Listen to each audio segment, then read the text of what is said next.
আমি এই বিষয়ে কোনো মন্তব্য করবো না। আমি বলেছি কদিন পরে বলবো। এটা কদিন পরে বলবো ব্যাস।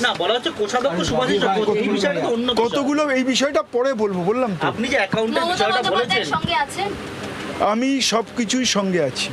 সবকিছু বলতে ব্যাস ঠিক আছে। আর না সবকিছু বলতে ভালো তৃণমূলের সঙ্গে আছেন না খারাপ তৃণমূলের সঙ্গে? আমি তৃণমূলের সঙ্গে আছি কোন তৃণমূলে? ব্যাস।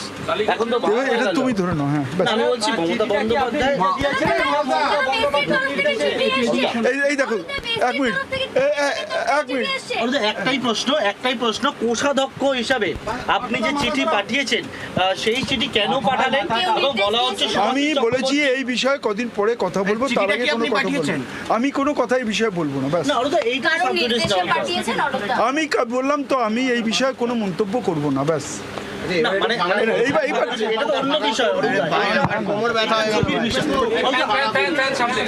যে বিষয় জানতে চাইছি একটাই বিষয়, এই কোষাধ্যক্ষর বিষয়টি। আর কোনো বিষয় না, যা বলা হলো কদিন পরে বলবো ব্যাস। আমি তো আগেও বলেছি পরে বলবো, এখন না, এটা নিয়ে বসে আমি বলবো।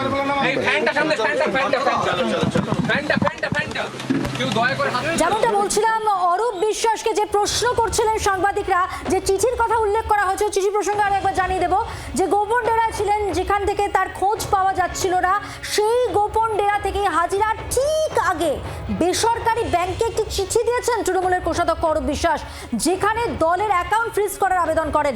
বিরোধী গোষ্ঠী তৃণমূলের আইনি প্রতিনিধি হওয়ার চেষ্টা করছে, এমনটাও উল্লেখ করেন।